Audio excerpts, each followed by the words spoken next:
கிறிஸ்துவுக்குள் எப்பொழுதும் எங்களை வெற்றி சிறக்க பண்ணி, கிறிஸ்துவுக்குள் எப்பொழுதும் எங்களை வெற்றி சிறக்க பண்ணி, எப்பொழுதும் எங்களுக்கு வெற்றி கொடுக்கிறார் ஆண்டவர். இப்ப யோசிச்சு பாருங்க, பவுலின் வெற்றி எது? இப்ப நம்ம யுத்தம் எது நமக்கு தெரிஞ்சிருச்சு. நம்ம யுத்தம் கூட இருக்கிற மனுஷனை ஜெயிக்கிறது இல்ல. நம்ம யுத்தம் கூட இருக்கிற ஆளை விட்டு பிரியறது இல்ல. நம்ம யுத்தம் இந்த அரசாட்சி அனுப்பிட்டு வேற அரசாட்சி கொண்டு வரணும்னு நினைக்கிறது இல்ல. அப்புறம் அது போய் இன்னொன்னு வேணும்னு நினைப்போம். நம்ம யுத்தம் இதோடு அல்ல, நம்முடைய யுத்தம் அந்த காலத்தின் லோகாதிபதியோடு. அப்படி இருக்கும்போது இப்ப நமக்கு வெற்றி கொடுக்கிறார் ஆண்டவர். நம்ம வெற்றி எப்படி இருக்கும்?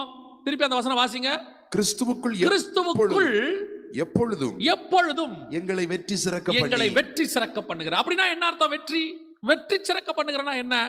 பவுலுக்கு எது வெற்றி? நான் இந்த இடத்துக்கு போனேன், என்ன அந்த பட்டணத்துல அடிச்சு கீழே தள்ளி என்ன செத்தவன் நினைச்சு விட்டுட்டாங்க. அந்த பட்டணத்தில் என்னை கர்த்தர் வெற்றி சிறக்க பண்ணார். என்ன பவுல் சொல்ற? உன்னை அடிச்சாங்கன்னு சொல்ற, கீழே தள்ளுறாங்கன்னு சொல்ற, செத்தவன் போல விட்டுட்டாங்கன்ற அந்த அடி அடிச்சிருக்கிறாங்க.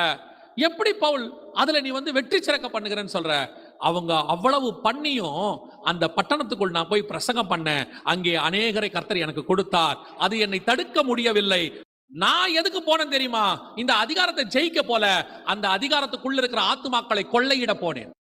நான் போன காரியம் எனக்கு சக்சஸ் இல்ல. அடிச்சாங்க உதைச்சாங்க, அது எனக்கு. ஆனா நான் எதுக்கு அனுப்பப்பட்டேன்? அங்க இருக்கிற ஆத்மாவை ஆதாயம் பண்ணுவதற்கு. அந்த வேலை நடந்து விட்டது.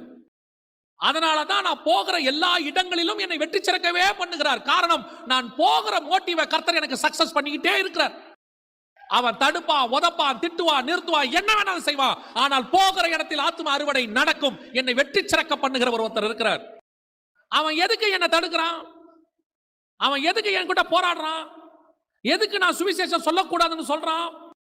எதுக்கு சர்ச்சை இடிக்க வரான்? அவன் ஒரு நோக்கம், இங்க இருக்கிற ஆத்மா ரட்சிக்கப்பட்ட கூடாதுன்னு அந்த காலத்தின் லோகாதிபதி அங்க இருக்கிற அதிகாரத்துக்காரன்கிட்ட சொல்லி உனக்கு விரோதமா போராடுது. இப்ப உன்னுடைய வெற்றி எது தெரியுமா? அவன் அனுப்புறானே அதிகாரம், அதை ஜெயிக்கிறது இல்ல. உன் வெற்றி எது தெரியுமா? அவன் எதுக்கு அனுப்புனா? அங்க இருக்கிற ஆத்மா ரட்சிக்கப்படக்கூடாதுன்னு அதை ரட்சிப்புக்குள்ள நடத்திட்ட பாரு, அதுதான் வெற்றி. அவன் அவ்வளவு தடுத்து நான் அங்க ஊழியம் பண்ணிட்டேன், அவ்வளவு தடுத்து நான் சக்சஸ் ஆயிட்டேன்.